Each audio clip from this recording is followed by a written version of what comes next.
pour tout cela.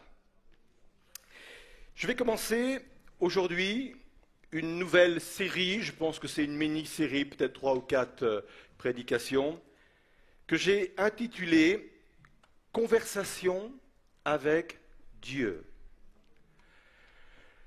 Dieu n'est pas seulement un Dieu d'oracle, un Dieu de sentence, un Dieu qui s'adresse à des foules au travers de prophètes. Et généralement, quand il le faisait dans l'Ancien Testament, les prophètes avaient toujours le même préambule, « Ainsi parle l'Éternel ». Et ça revient plus de 400 fois dans l'Ancien Testament. Et il y avait un côté solennel, il y avait un côté sérieux. C'est toujours sérieux quand Dieu parle, mais Dieu n'est pas uniquement ce Dieu-là, le Dieu de la sentence, le Dieu de l'oracle, le Dieu solennel qui s'adresse à des foules. Mais Dieu est aussi un Dieu de conversation. On le voit discuter avec Adam, on le voit discuter avec Abraham, on le voit discuter avec Moïse, Élie, David et d'autres. Et on a beaucoup à apprendre de ces rencontres-là, de ces discussions-là, de ces conversations-là, et on prendra quelques temps pour justement rentrer dans ces conversations que Dieu a pu avoir avec de tels hommes, parce qu'aujourd'hui, nous sommes appelés, nous aussi, à avoir ce type de relation avec Dieu. C'est-à-dire une conversation avec Dieu. Je crois que Dieu peut encore parler avec des oracles, des sentences, mais il veut aussi et surtout avoir avec nous une conversation. Cela est venu avec la Nouvelle Alliance. La Nouvelle Alliance, en fin de compte, est une alliance de proximité. Par la Nouvelle Alliance, et au travers de son Fils Jésus-Christ, Dieu, qui est éternel, Dieu qui habite le ciel, s'est approché de nous. Au point que la Bible nous dit que nous sommes nous-mêmes devenus le temple du Saint-Esprit. Il n'y a pas plus près que cela. Et j'aimerais vous dire que dans l'esprit des croyants de l'époque, des religieux de l'époque, c'était un langage totalement nouveau. Quand la Bible dit que Dieu n'est plus venu pour construire des temples faits de main d'homme, il ne s'adresse plus dans des temples faits de main d'homme, mais il est venu faire sa demeure dans nos cœurs. Parce que nous sommes devenus le temple du Saint-Esprit, mais c'est révolutionnaire. La nouvelle alliance est une alliance de proximité. Au point que Dieu va se révéler sous un nouveau nom, Père.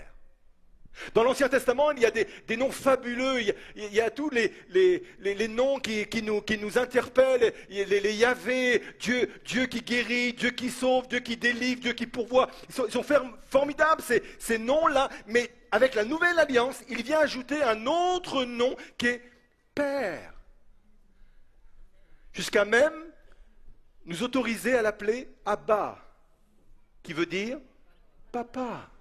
Il n'y a pas plus près, il n'y a pas le plus grande intimité que d'appeler Dieu Papa. Parce que cette nouvelle alliance vient mettre une nouvelle relation entre Dieu et nous. Et cette relation passe par une conversation. Alors aujourd'hui, nous allons voir la conversation que Dieu a eue avec Élie. On va faire cette lecture dans 1 Roi, chapitre 19, verset 11. Et nous lirons 3 versets. Et voici l'Éternel passa, et devant l'Éternel, il y eut un vent fort et violent qui déchirait les montagnes et brisait les rochers. L'Éternel n'était pas dans le vent. Et après le vent, ce fut un tremblement de terre. L'Éternel n'était pas dans le tremblement de terre. Et après le tremblement de terre, un feu. L'Éternel n'était pas dans le feu. Et après le feu, un murmure doux et léger. Littéralement, un fin silence, un subtil silence. C'est tout l'esprit d'une conversation. C'est très subtil une conversation. C'est très fin une conversation, quand on sait bien l'amener, hein, quand ce n'est pas un dialogue de sourds. C'est très fin. Ça passe effectivement par des mots choisis, ça passe même par des expressions du visage, ça passe même par des silences, ça passe même par de l'humour, c'est très fin. Quand Élie l'entendit, il s'enveloppa le visage de son manteau, il est sorti et se tint à l'entrée de la caverne, et on va arrêter là, et on peut dire Amen. Si j'avais un titre à donner à cette prédication au milieu de cette série que j'ai appelée Conversation avec Dieu, le titre de ma prédication ce matin serait la suivante: Quand le silence s'impose. Élie était un homme d'une envergure exceptionnelle. Élie, ce n'est pas un simple prophète. Élie, ce n'est pas un prophète parmi les autres prophètes. Élie, c'est le prophète.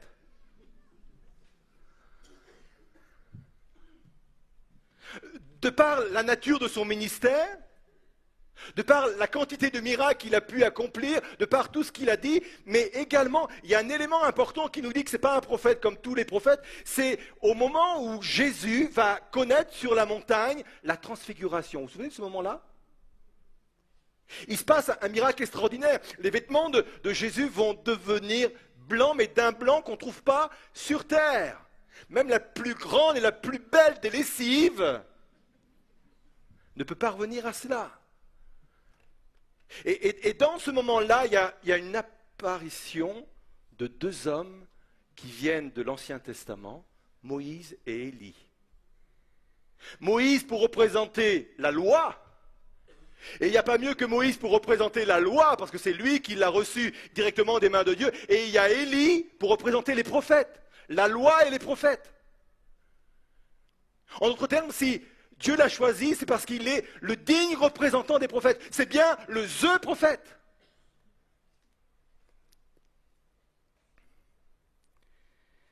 Il est à l'apogée de son ministère.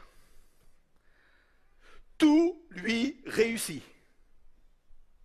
Il tient tête au roi Akab et il fallait vraiment avoir de l'autorité, il fallait vraiment avoir du courage pour tenir tête à un tel roi. Akab, mais il est monstrueux, Akab. Et je ne vous parle même pas de sa femme, Jézabel.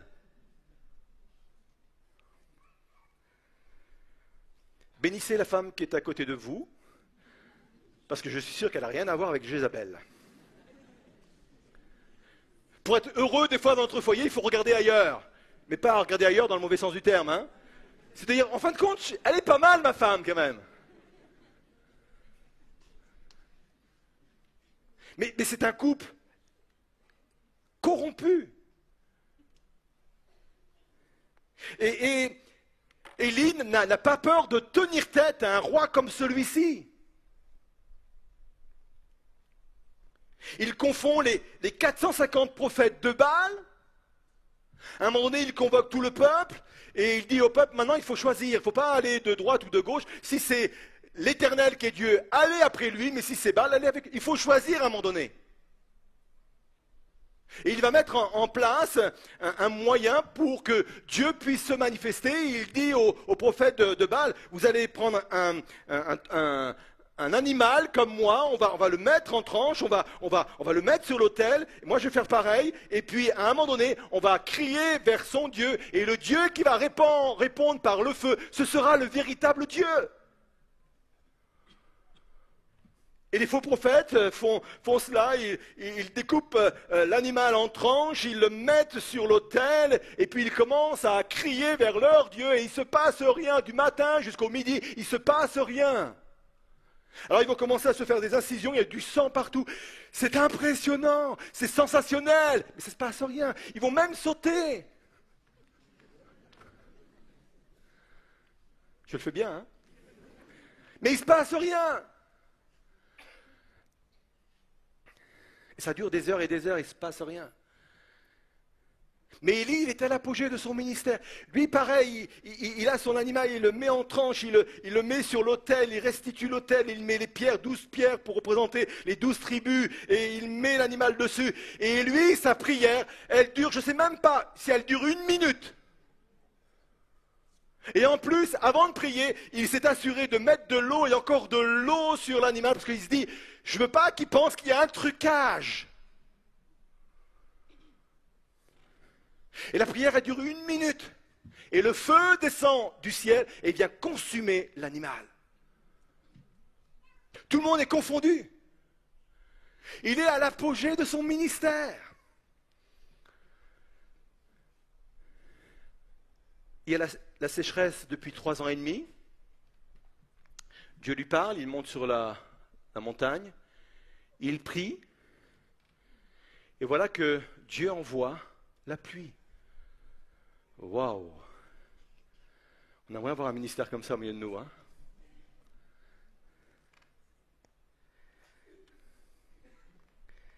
Il est dans l'ivresse du succès. Il a plein de rêves en tête et ça nourrit en lui un sentiment d'invulnérabilité. C'est le danger. Je dirais même, c'est un prophète en danger. Il va commettre un excès de zèle. Il va commettre une erreur. Je l'ai déjà expliqué, je ne prendrai pas le temps d'expliquer pourquoi je pense que c'est une erreur, mais quand il a chopé, excusez-moi l'expression un peu familière, les faux prophètes, qui les a amenés au torrent et qui les a égorgés, littéralement égorgés, je pense que Dieu ne lui demandait pas ça. Et il va le payer cher. Mais il était dans la spirale du succès, il était dans la spirale de tout me réussit.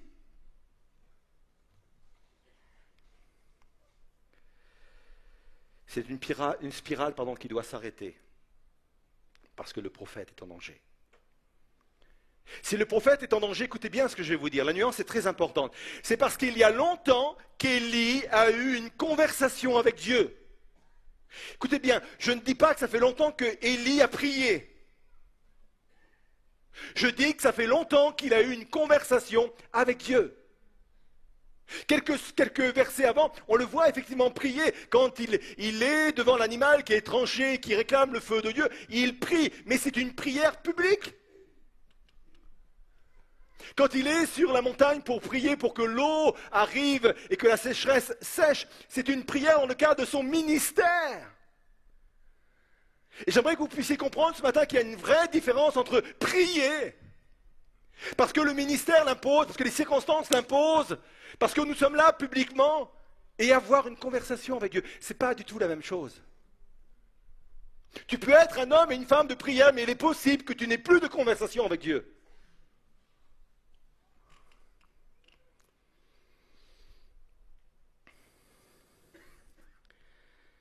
Alors il va se retrouver dans un désert. Pas un désert uniquement physique, même s'il est vrai que le désert est réel, mais je pense que le désert est aussi sur le plan moral et sur le plan spirituel. Il y a des passages au désert qui sont indispensables, car c'est le seul moyen que Dieu a trouvé pour établir une conversation avec moi. Et d'ailleurs, quand il est dit dans 1 Roi 19,4, je n'ai pas donné cette référence à la technique, mais je vais simplement vous la lire. Puis, il alla dans le désert, Élie alla dans le désert. Le mot désert, c'est le mot midbar, qui veut dire littéralement en hébreu bouche. Pas une bouche pour engloutir, pas une bouche pour avaler, pas une bouche pour mordre, pour détruire, mais une bouche littéralement comme organe de la parole. Nous, on pensait que le désert était un lieu où on rencontrait personne, c'est un lieu de silence, un lieu où on n'entend aucune voix, mais quand Dieu envoie dans un désert quel qu'il soit, ça devient un organe de parole.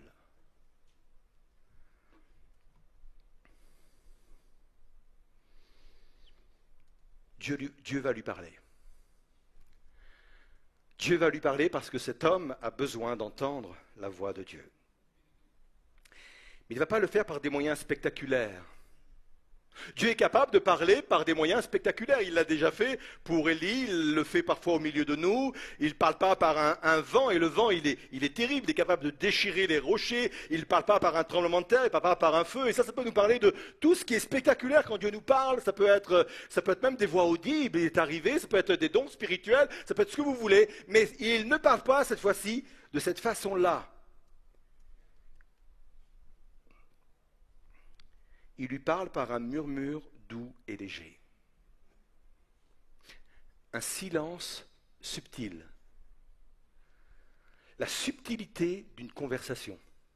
Dieu est capable d'avoir avec vous un échange subtil. Et j'aimerais vous dire que ça va être pour Élie un moment fondateur de sa vie. À l'image du lieu où il se trouve. Souvenez-vous, il se trouve sur le mont Horeb, et le mont Horeb est appelé aussi le mont Sinaï. C'est le lieu de la révélation de Dieu. C'est le lieu où la loi a été donnée à Moïse. C'est le lieu où il y a eu une alliance entre ce peuple et Dieu. Je dirais même, c'est le lieu où a pu naître Israël comme peuple. C'est bien un lieu fondateur. Et j'aimerais vous dire, quand Dieu nous emmène dans ce type de conversation, ça devient pour nous un moment, un lieu fondateur pour nos vies, pour nos ministères, pour nos familles, pour notre travail. Un moment, un lieu fondateur.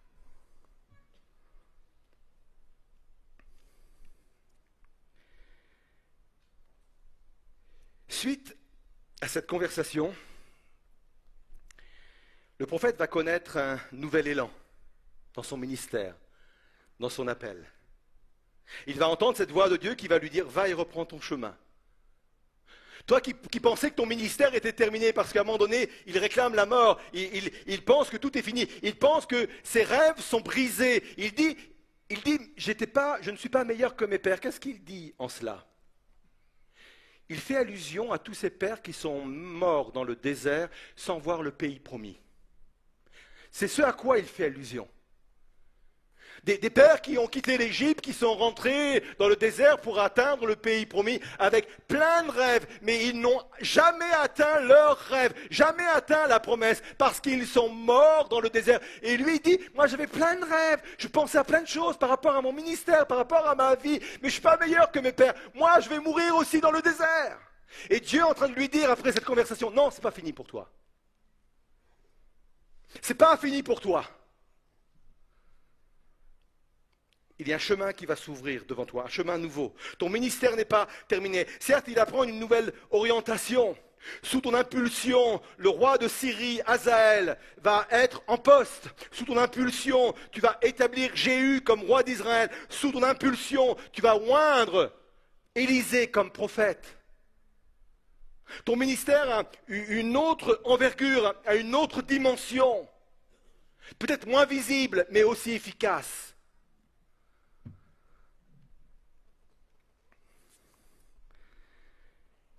Tout cela a été possible parce qu'un homme comme Élie a eu une conversation avec Dieu. Alors c'est toujours intéressant d'entendre parler des autres. Qu'en est-il de nous?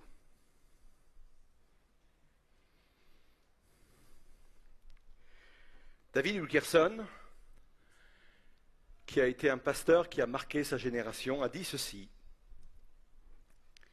l'Occident gît sous la conspiration du bruit. Intéressant, hein? Il parle bien de conspiration, car il avait l'impression qu'il y avait derrière tout cela une véritable stratégie. Allez, je vais le dire, diabolique. Pour ne plus penser, pour ne plus réfléchir, pour ne plus entendre la voix de Dieu. Et j'aimerais vous dire que cette conspiration est tout particulièrement vraie pour notre génération. Notre génération est vraiment confrontée à cette conspiration du bruit. Et je ne parle pas de décibels. Je parle de connexion. Je parle de communication. Connecté 24 heures sur 24 avec le reste du monde. Des bruits aussi extérieurs qui viennent nous agiter. Mais des bruits intérieurs qui viennent agiter nos pensées, notre esprit intérieur. Il y a beaucoup de confusion. Nous sommes dans un monde qui connaît de plus en plus de confusion extérieure et intérieure. Et ça, c'est du bruit.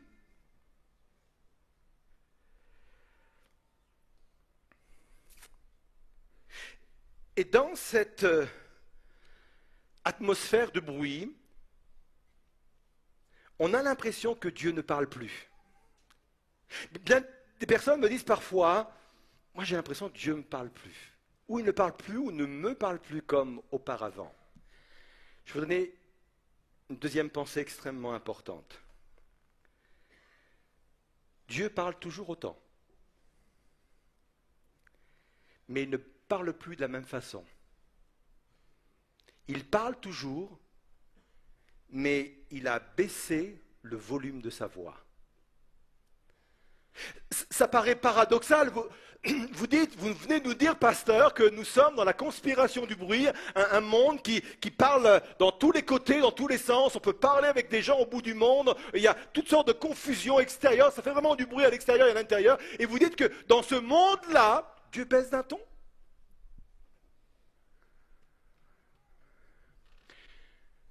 Dans ma vie d'étudiant, j'ai eu plusieurs professeurs et j'ai eu deux types de professeurs. J'avais des professeurs quand la classe était bruyante. Pour se faire entendre, ils parlaient encore plus fort. Et généralement, ça ne marchait pas trop, puisqu'il y avait une espèce de surenchère. Nous, on se disait, mais pourquoi ils parlent fort? Nous, on ne se comprend plus, on ne se comprend plus. Alors on parle encore plus fort. Ça vous parle? Et j'avais d'autres professeurs, un autre type de professeurs, et ça marchait, je peux vous dire, quand on faisait trop de bruit, soit ils s'arrêtaient complètement, ou alors ils parlaient doucement. Et nous, on disait, mais pourquoi ils parlent doucement? Et nous, on voulait savoir ce qu'ils disaient à ce moment-là, parce que ce n'était pas intéressant quand ils parlaient fort, mais ça devenait intéressant quand ils parlaient doucement. Et on se mettait à sa portée, et on commençait à écouter. Et j'ai remarqué que quand les professeurs, je sais qu'il y a beaucoup de professeurs ici, c'est peut-être une technique que je vous donne. Quand ils parlaient avec un ton, une tonalité, un volume plus bas, on faisait l'effort d'aller vers eux pour écouter ce qu'ils disaient. Dieu parle toujours. Dieu n'a jamais cessé de parler, mais pour l'écouter, il faut faire des efforts. Dieu ne s'impose pas, il se propose, et il faut aller vers lui pour lui parler, pour lui entendre et converser avec lui. C'est pour cela que Dieu parfois, il y a deux choses, soit Dieu parfois provoque le monde du silence, ou je dois moi-même le provoquer. Souvenez-vous de Jonas. Ah, j'aime ce personnage. Et bientôt, je ferai une série sur lui, vous allez voir. Je commençais déjà à travailler, déjà à réfléchir. Jonas, il se retrouve dans un bateau, je passe sur les détails, il se trouve dans un bateau, et c'est le tumulte à l'extérieur, c'est la panique, c'est la tempête. Il y a des marins qui sont paniqués parce qu'ils n'ont jamais vu cette tempête-là. Ils disent, mais cette tempête n'est même pas humaine, elle peut être divine, parce qu'ils vont dire, c'est le doigt de Dieu.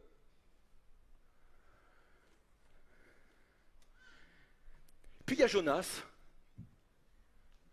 c'est le seul chrétien, je mets le mot chrétien entre guillemets, qui est dans le bateau, et c'est le seul qui ne prie pas.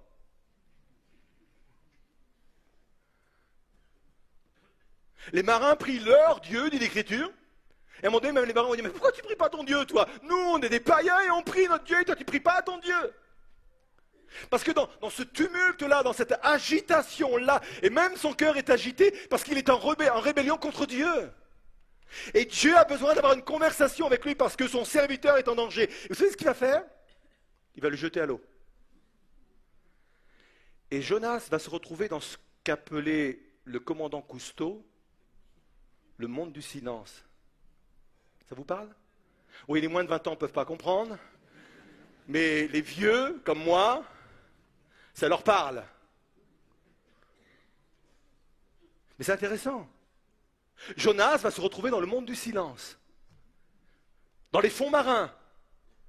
Et comme si cela n'était pas suffisant, il se fait gober. C'est gober, hein? Non, non, pas par une baleine, mais par un gros poisson.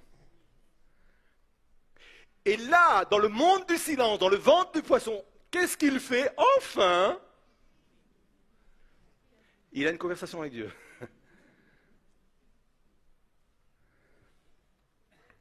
Et il parle à Dieu, il se parle, et des choses sont en train de se passer. C'est un moment qui devient fondateur pour son ministère.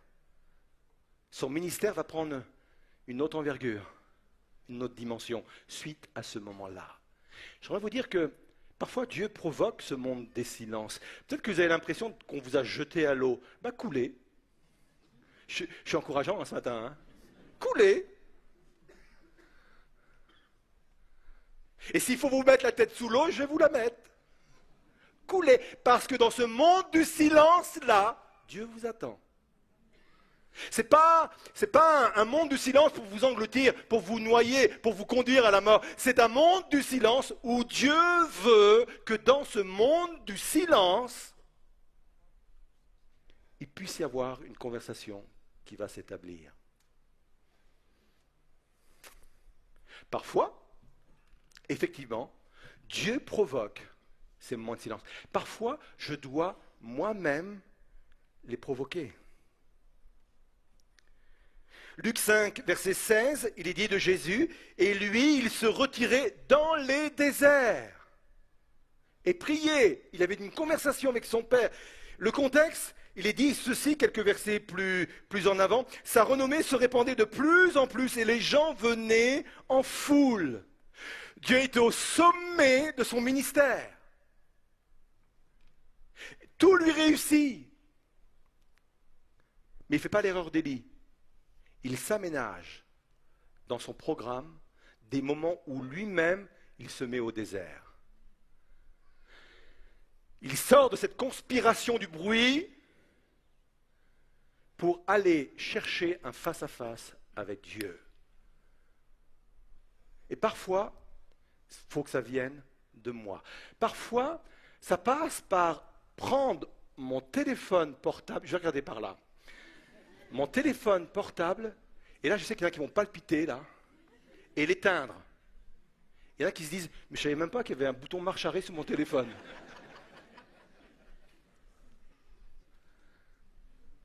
Je suis sûr qu'on va bientôt déclencher un code blanc parce que ça fait des choses dans le cœur là-bas.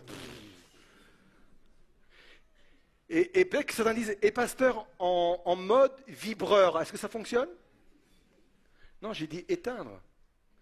Parce que la seule chose qui doit être en mode vibreur dans ces moments-là, c'est notre cœur. C'est un exemple.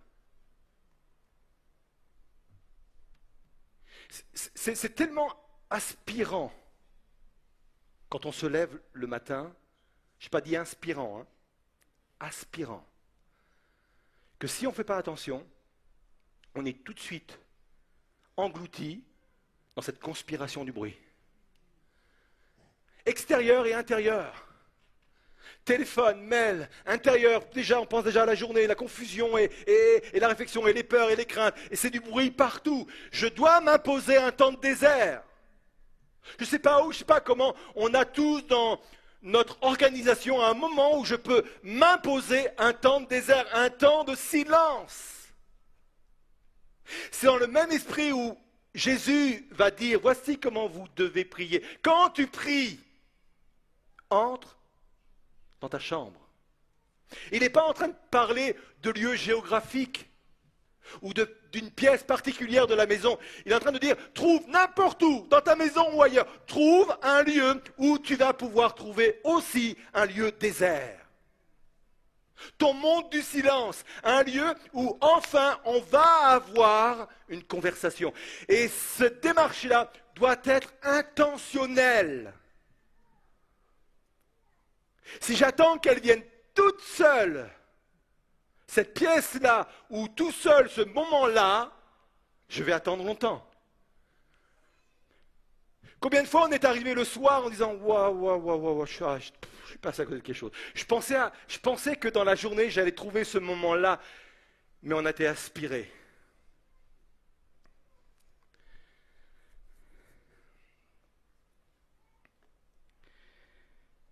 Pourtant, ce sont des moments fondateurs. Ésaïe 30, verset 15 dit ceci. C'est dans le calme et la confiance que sera votre force. Alors je sais que ce verset peut être compris de différentes façons, de différentes manières, mais j'aimerais vous dire que c'est dans le calme de la présence de Dieu, dans la confiance que sera ta force. Mais il faut le provoquer. Il faut le provoquer. Je vais conclure avec ce verset qui dit dans Osée 2, versets 16 et 17, « C'est pourquoi, voici, je veux la tirer et la conduire au désert, et je parlerai à son cœur. Là, je lui donnerai ses vignes et la vallée d'Accor comme une porte d'espérance. » Et on a souligné comme une porte d'espérance. Quand je dis que ce sont des moments qui peuvent être des moments fondateurs pour nous, c'est parce que dans ces moments-là, non seulement Dieu établit des vérités en nous, établit des choses profondes en nous, mais sortant de ces moments-là, c'est une porte d'espérance qui s'ouvre devant nous. Élie pensait que son ministère était terminé, il pensait que sa vie allait être terminée, que ça n'allait plus être comme avant, mais quand il est sorti de ce murmure, de ce moment de conversation subtile avec Dieu, quand il est sorti de cet instant-là, une porte d'espérance est ouverte devant lui. Et moi je crois que nous sommes appelés à passer au travers de cette porte d'espérance. Je voudrais vous inviter à vous lever à votre place. On va continuer encore quelques instants ensemble. Et on va prier pour que Dieu vienne nous inspirer et vienne rendre applicable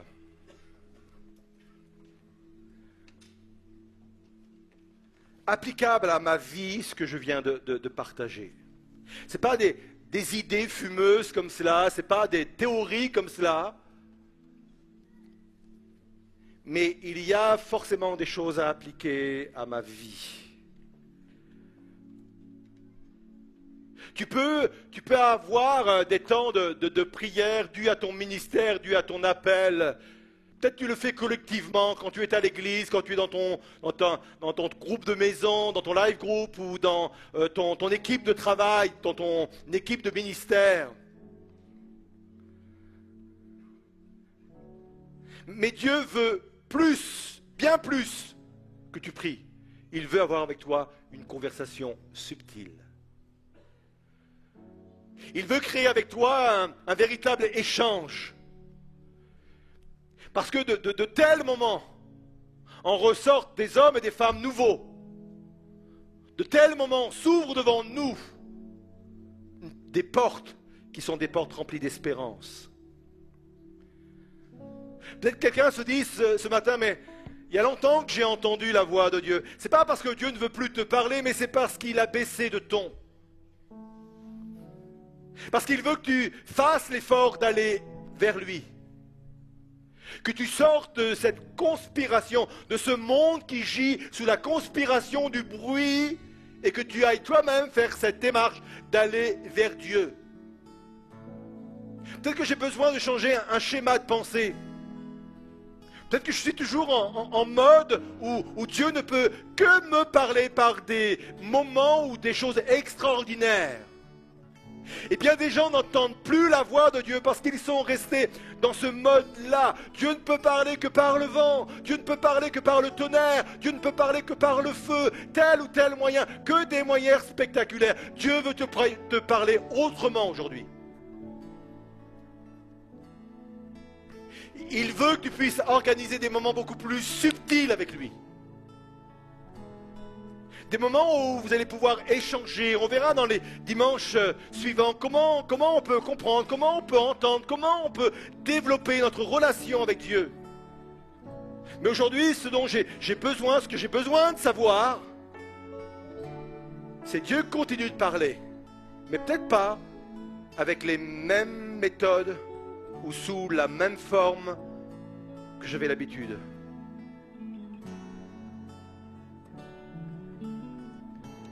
Je ne ferai pas d'appel ce matin, ou tout au moins je ferai un appel général pour que chacun à sa propre place puisse se remettre en question par rapport à ce qu'il a entendu.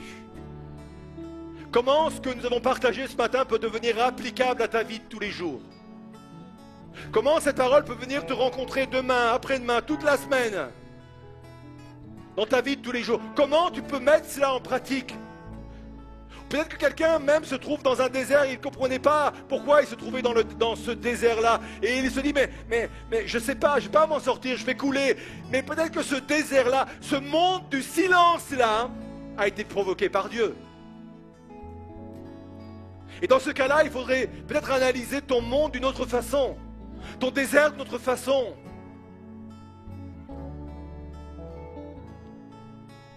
C'est sans doute un désert provoqué pour que, enfin, tu te décides à entrevoir avec Dieu une conversation subtile.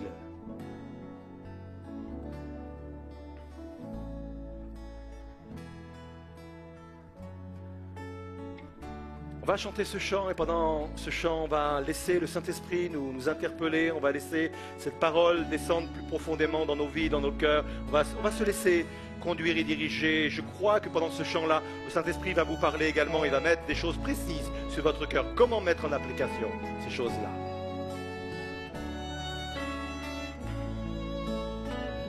Tout ce que j'ai grâce à Jésus. Oui, ses promesses sont pour moi. Car il a payé ma rançon une fois pour toutes, pour ma liberté. Mon assurance est en Christ, en sa justice et non la mienne. Et mon espoir est en son nom, sa bonté règne et dure à jamais. L'amour est plus fort que la mort. Tous mes péchés sont sans puissance, et j'avance par ta faveur. Grâce infinie, oh mon salut, mon assurance est en Christ, en sa justice et dans la mienne, et mon espoir est en son nom, sa bonté.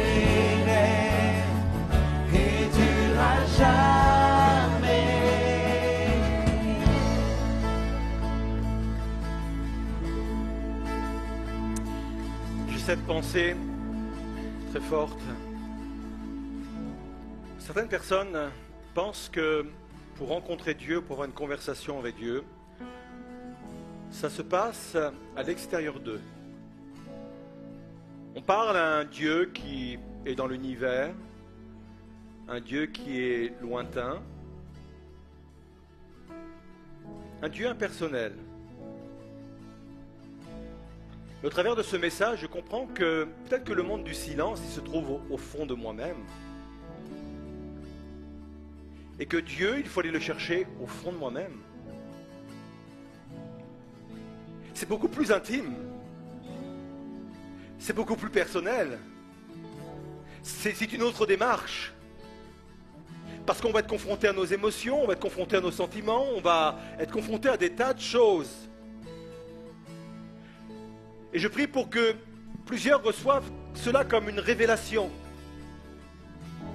Arrête peut-être de chercher Dieu dans des espaces lointains, dans des espaces impersonnels, mais trouve-le au-dedans de toi, en descendant au-dedans de toi, pour vivre quelque chose de beaucoup plus intime, quelque chose de beaucoup plus personnel, je le répète, quelque chose de beaucoup plus subtil avec Dieu. Alors oui, on a cette assurance. On reprend ce chant et on le laissera poursuivre après.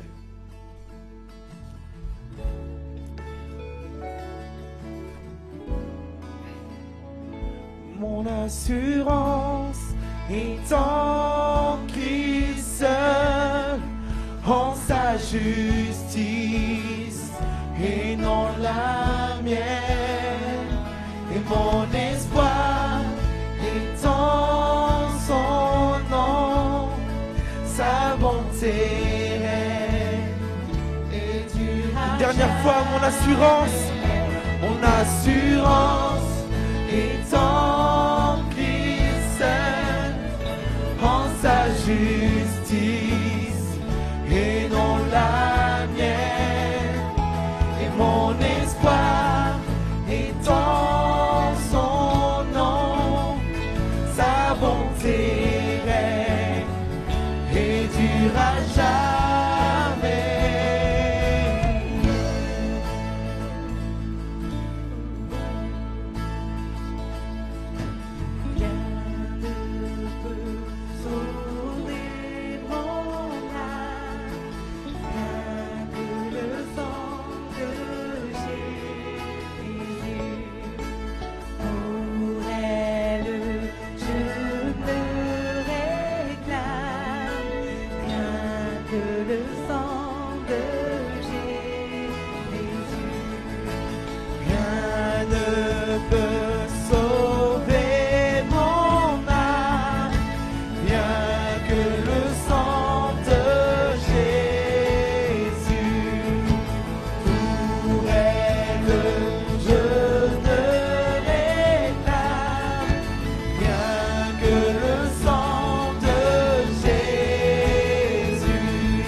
Seigneur, sanctifier nos oreilles de ton sang, Seigneur Jésus. Viens mettre sur nos oreilles cette onction nécessaire pour que nous soyons ces disciples qui savent chaque matin éveiller leurs oreilles pour entendre ta voix, Seigneur Jésus. On ne peut pas se passer de ce moment qui est tellement important, Seigneur. On ne peut pas se passer de ces moments où tu as des choses à nous révéler dans la douceur d'un moment, Seigneur Jésus. On a besoin d'avoir ce type de relation avec toi et je te prie que chacun, chacune rentre dans cette dimension-là. C'est une dimension de maturité, Seigneur, dans laquelle je dois et nous devons entrer. Alors viens, oui, par ton sang, oindre à nouveau nos oreilles, Seigneur, pour les sanctifier et que nous puissions être alertes, éveillés à tout ce que tu as à nous dire. Amen. Amen. Une dernière fois, et on va laisser la place aux annonces. Rien ne peut sauver mon âme, rien que